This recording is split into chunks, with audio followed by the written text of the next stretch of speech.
Death stalked the silence of the Wyoming high country that November night. A silence more predatory than any desert wind.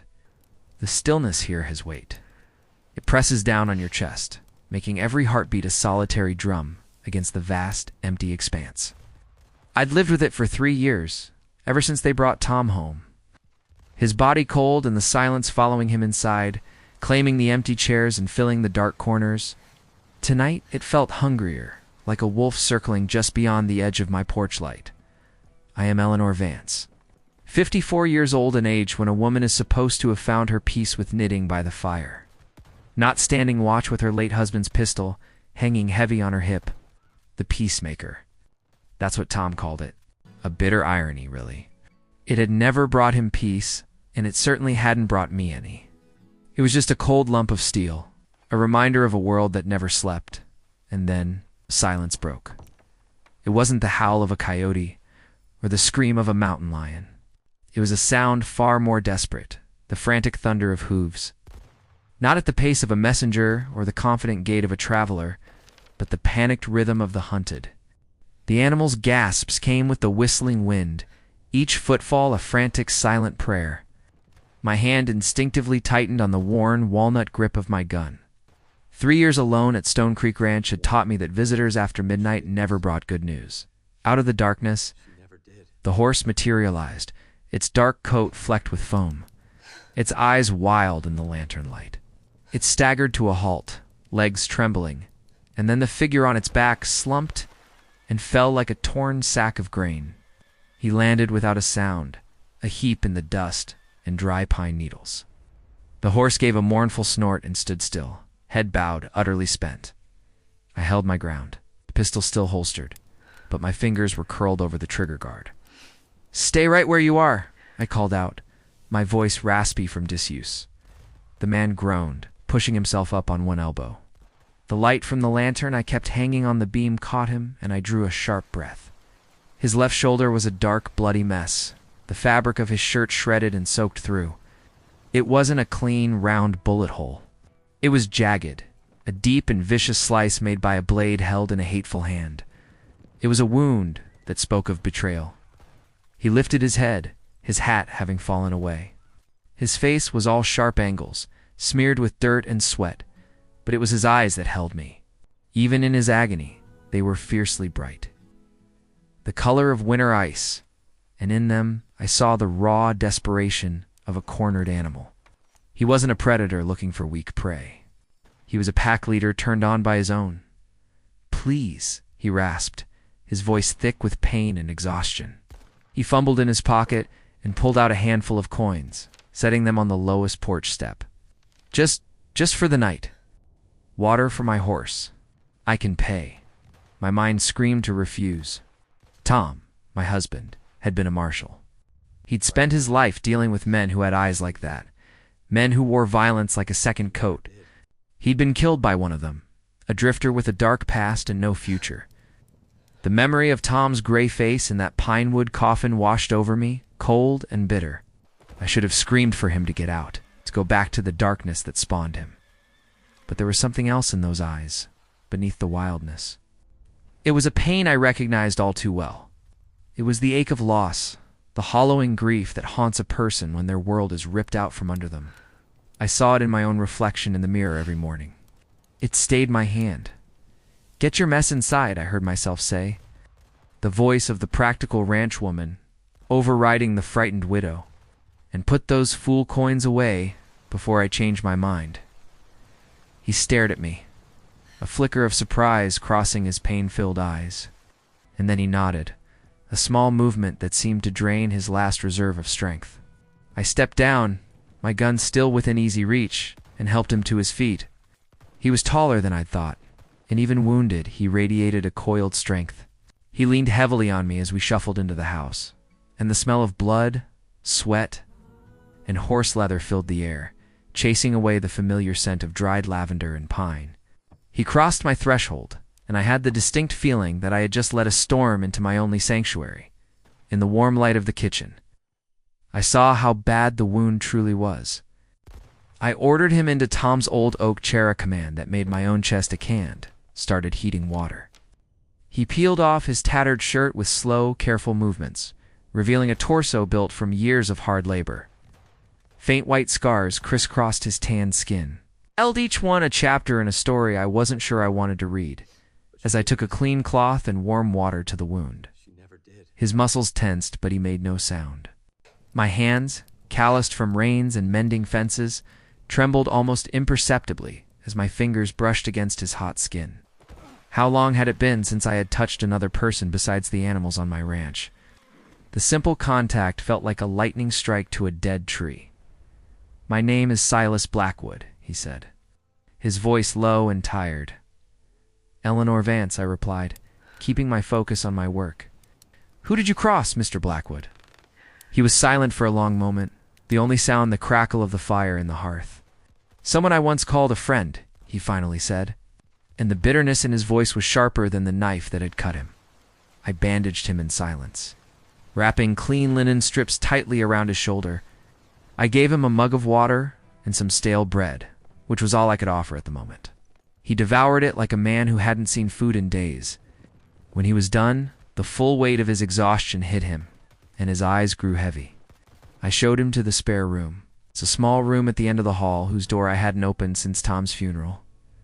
"You don't have to do this," he said, standing in the doorway. "I know," I answered. "Get some sleep, Mr. Blackwood. We'll talk in the morning." But sleep did not come easily to him. Around 2 a.m, a terrible shout tore through the silence of the house. "Jedediah, no!" I bolted from my bed, heart hammering against my ribs, the peacemaker in my hand. I raced to his room and threw open the door. Silas was sitting bolt upright, his eyes wide but unseeing, a cold sweat beating on his forehead. He was trapped in a nightmare, reliving whatever horror had driven him to my door. "Mr. Blackwood," I said softly, lowering the gun. "Silas, you're safe."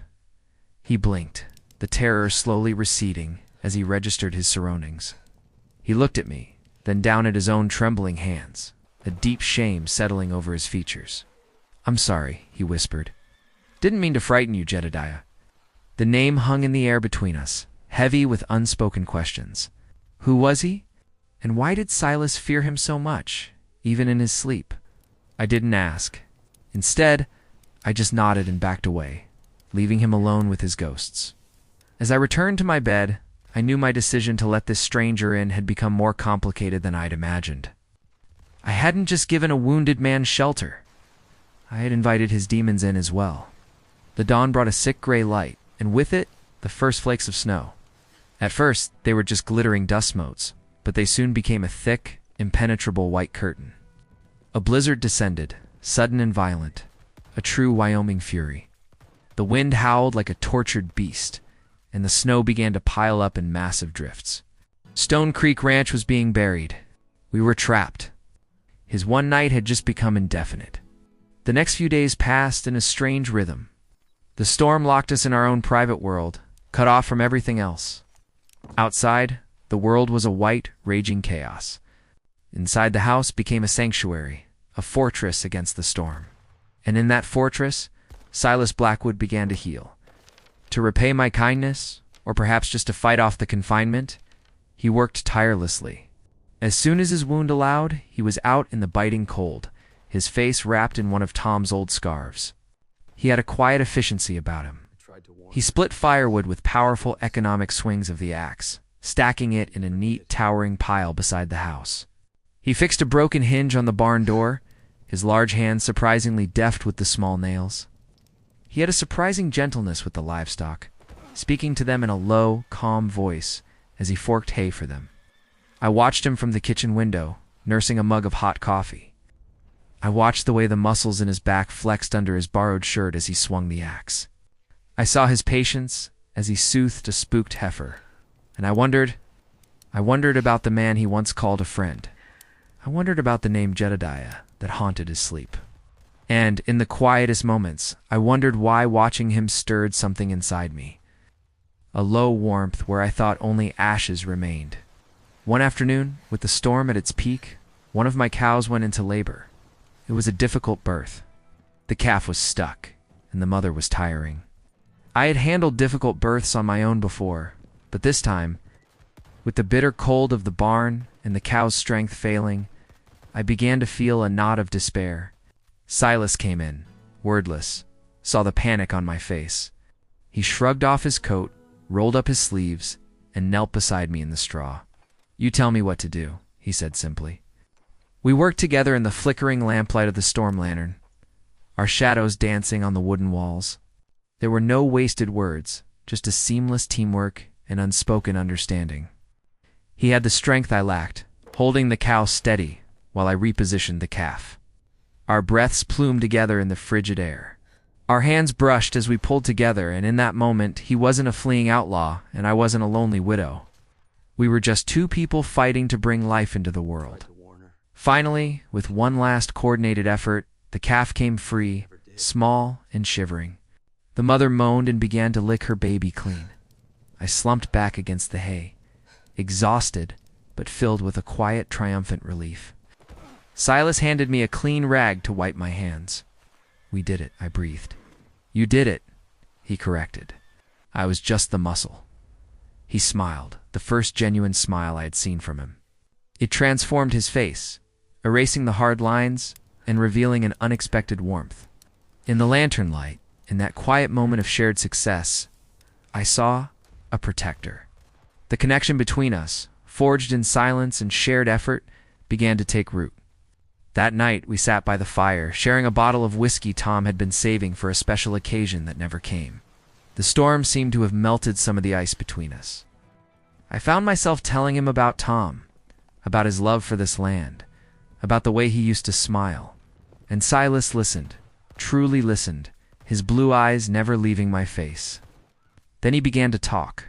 He told me part of the truth, his voice low and laced with regret.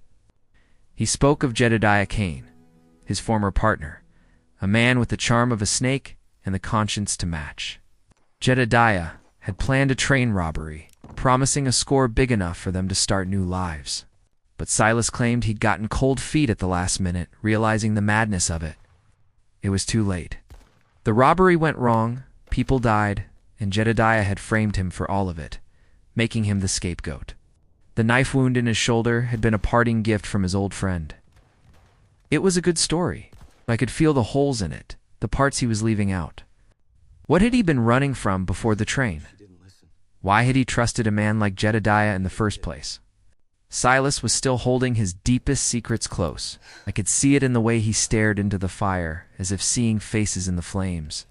On the fifth day, the storm broke. The world outside was silent and brilliant white under the sun. Our confinement was over. In theory, Silas was free to leave. But the thought brought a strange, hollow feeling. He didn't leave. He said he'd stay a few more days to help me clear the storm damage. But I knew there was another reason. He was still scared. Though the storm had passed, the danger had not. In the afternoon, while checking the western fence line, I found them. Tracks. Not mine, not his. The tracks of two men in heavy boots who had circled the perimeter of the ranch. Someone had been watching us. Someone had been out there, in the storm, waiting. The chill I felt had nothing to do with the snow. Silas hadn't run far enough. The trouble had followed him to my door. And now, it was ours. The innocence of snow is a lie. It blankets the earth, hiding the scars and the rot beneath, promising a clean start. But the snow is also a traitor. It records every secret, every footstep. And the tracks I found on the western edge of the ranch told a story I did not want to hear. They were the prints of two men, the heavy, deliberate steps of those who hadn't come for a friendly visit. They had been there in the storm, watching, waiting. The chill I felt looking at them went deeper than any Wyoming winter. I walked back to the house, my heart a stone in the pit of my stomach. The false peace the storm had granted was gone. Silas was in the barn, currying his horse with a gentle focus. The animal, its strength recovered, nuzzled his shoulder in a gesture of trust. The irony struck me, how an animal could give its trust so easily. While we humans build walls around ourselves, we have company, I said, my voice dry. He didn't need to ask. He just looked into my eyes and saw the answer there.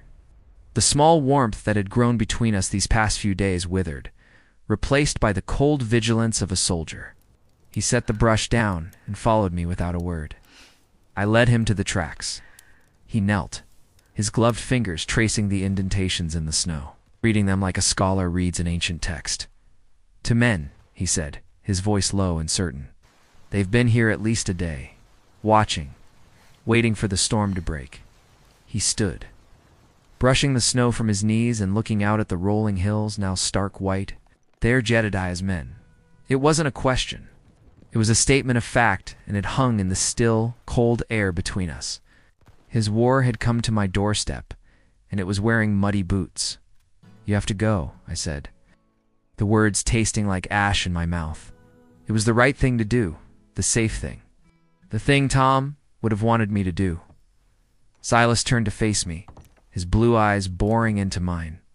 "You think they'll leave you alone just because I'm gone? Eleanor, they saw you take me in. They saw the light in your window through the storm. To a man like Jedediah that makes you part of the story, leaving now would only make you an easier target."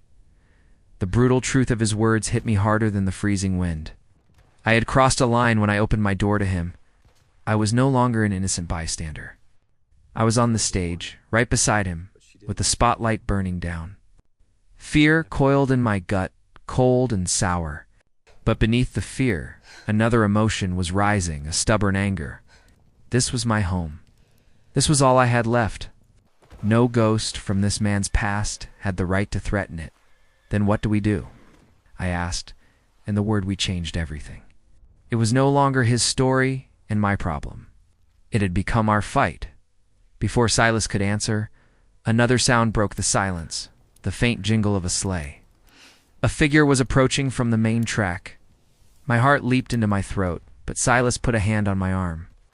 "Just one man," he said quietly. "And he isn't moving like someone who's stalking." It was Marshal Brody. He pulled his sleigh to a halt, the horse breathing great clouds of steam, and stepped down. Brody was a man carved from granite and suspicion.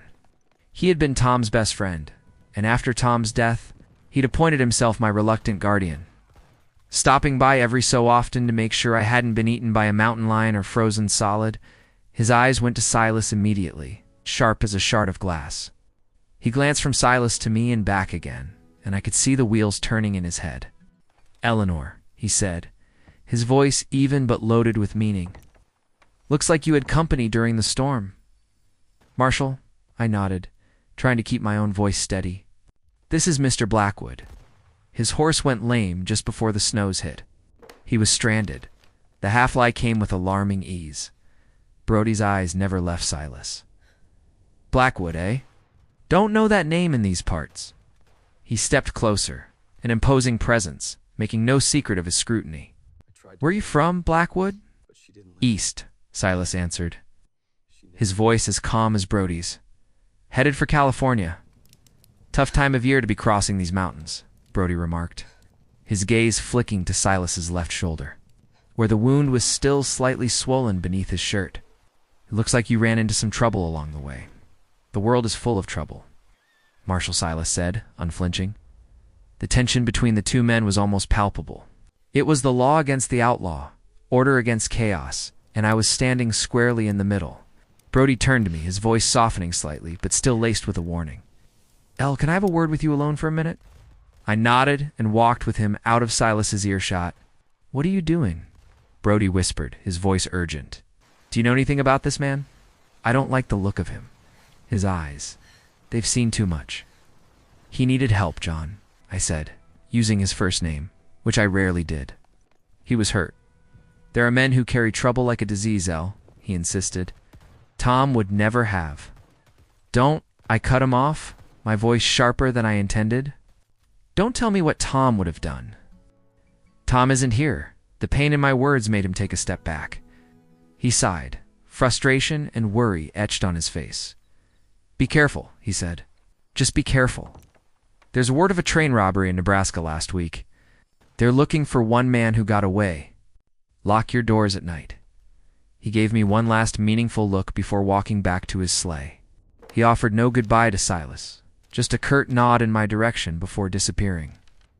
leaving a silence that felt heavier than before. When I turned back, Silas was watching me, his face unreadable.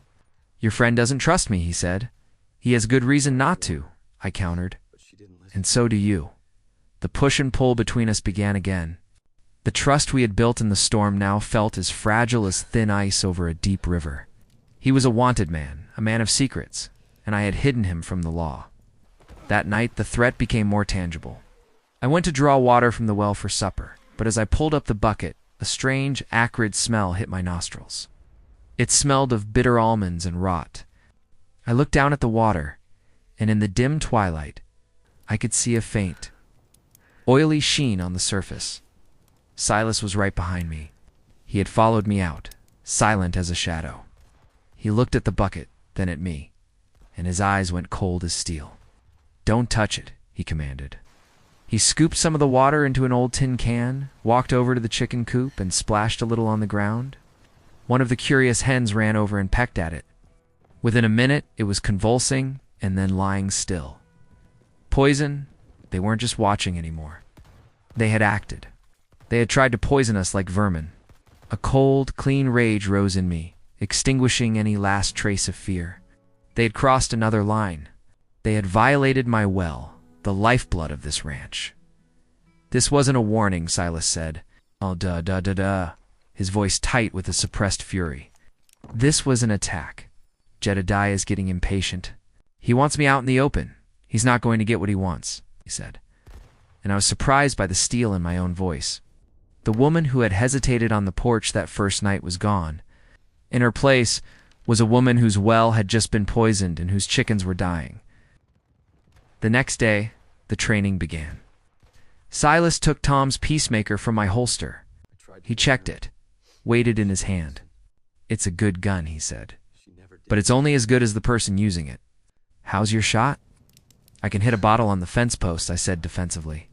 "Jedediah and his men aren't bottles," he replied flatly. "They move. They shoot back." He took me to the clearing behind the barn and set up a few target-sold logs, a tin pan. Then he stood behind me. "Show me." I raised the gun, aimed, and fired. The bullet kicked up dirt a few inches wide of the mark. "You're hesitating," he said. He stepped forward so close I could feel the heat from his body through my thick coat. "You're thinking too much." He placed his hand over mine, correcting my grip. His hand was calloused and strong, engulfing mine. A current ran up my arm. "Don't aim," he whispered, his breath warm against my ear. "Feel it. Feel where the bullet is going. It's an extension of your will." He stood there, his body pressed against my back, his hand guiding mine. "Now," he said. I squeezed the trigger. The shot rang out, and the tin pan sang as it flew into the air. We practiced for hours. He taught me how to draw fast, how to shoot while moving, how to reload without looking. He moved with a lethal grace, a proficiency born of harsh necessity. And as he taught me, I learned more than just shooting. I learned to see the world through his eyes, a place where corners hid danger, where silence could be a trap, and where survival depended on thinking 3 steps ahead of your enemy. The physical intimacy of those lessons was intense. There were times his hand would rest on my waist to correct my stance, or his fingers would brush mine as he handed me a cartridge box. Each touch was a small spark in the cold. We were 2 people preparing for a war, but in those brief moments, there was something else. An awareness of each other that went beyond teacher and student. I was no longer an invisible widow, and he was more than just a fugitive. We were a man and a woman bound by a common danger and an undeniable attraction. That evening, exhausted and sore, we sat before the fire, cleaning the guns. The smell of gun oil and wood smoke filled the room. The silence was no longer awkward. It had become comfortable. "Why does he hate you so much, Silas?" I asked quietly. "It can't just be about the money from the train." He stared into the flames, his face illuminated by the dancing light, creating deep shadows in the hollows of his eyes. "No," he said, his voice low and heavy. "It was never about the money." He paused, and I could see him wrestling with his demons. "Jedediah believes I took everything that mattered from him. He believes I betrayed him on the most personal level. Did you? He turned to look at me, and the pain in his eyes was so profound it almost took my breath away. I tried to do the right thing, and in doing so, I destroyed his world. Or that's how he sees it. Now, he wants to return the favor. He doesn't just want to kill me, Eleanor. He wants to ruin everything I touch. He wants to take away anything I begin to care about, to leave me to die alone in the ashes, just like he believes I did to him. His words hung in the air, thick with implication. There was another story hidden in there, a deeper tragedy he wasn't yet ready to share. But I understood. His warning was clear. By caring for him, by giving him sanctuary, I had made myself the primary target. Jedediah wouldn't just try to kill me to get to Silas. He would try to destroy me to punish Silas. I didn't sleep that night. I lay in bed, listening to the wind howl outside, feeling the heavy weight of the peacemaker on the nightstand. The house no longer felt like a sanctuary. It had become a fortress under siege. And I was no longer sure what I was protecting more of this ranch. Tom's legacy, or the enigmatic man sleeping down the hall? The man who had brought a war to my doorstep and had somehow, impossibly made me feel alive again, just before dawn. I heard a sound, a faint scratching at the back door. I grabbed the gun, my heart pounding. Silas was already in the hall, a shadow in the darkness, his own gun drawn. We moved toward the kitchen together, like two wolves on the hunt. I parted the curtain on the window and looked out. No one was there. But on the back step, placed neatly in the center, was a dead songbird, its neck cleanly broken. It was a message, a promise, and I knew with a bone-deep certainty that this was only the beginning. The real war was coming, and it would be fought right here on the land I had sworn to protect.